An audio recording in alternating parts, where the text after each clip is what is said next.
নমস্কার, কালী পুজোর দিন সকালবেলা আবার একটা নতুন ভিডিও নিয়ে চলে এসেছি। তো এই যে সকালবেলা পড়াতে যাচ্ছিলাম, তো পড়াতে যেতে যেতে এই যে সকালবেলার সুন্দর প্রকৃতিটা দেখাচ্ছি আপনাদের সবাইকে।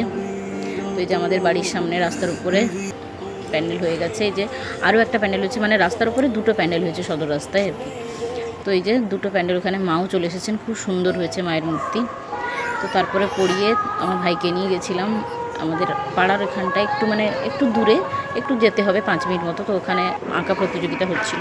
তো যে দেখুন কত সবাই আঁকতে এসছে, অনেক ছেলেপুলেরা 3 বছর থেকে পুরো একদম ক্লাস 1 থেকে বোধহয় 12 পর্যন্ত। এই যে ক্লাব সাগরদ্বীপে, তো এখানে আঁকার প্রতিযোগিতা হচ্ছে, যে সবাই অনেকে দাঁড়িয়ে আছে, অনেকের বাড়ির লোক এসছে এবং ক্লাবের মেম্বাররা, ছেলেপুলেরাও আছে। যে দেখুন সবাই কচিকাচারা সবাই বেশ আঁকতে বসে গেছে। আঁকা অনেকের প্রায় শেষেরও পথে। এই যে ঠাকুরের মূর্তিটা দেখুন কি সুন্দর হয়েছে প্রতিমা। আসলে এখন তো সেই সাবেকি সাজের থেকে এখন থিম ওয়াইজ পুজো হয়ে গেছে, তো তাই এগুলোও খুব সুন্দর। আসলে যুগের সাথে সবাইকেই পরিবর্তিত হতে হচ্ছে, মাও পরিবর্তিত হচ্ছেন, কিন্তু আমাদের মন তো আর পরিবর্তিত হচ্ছে না।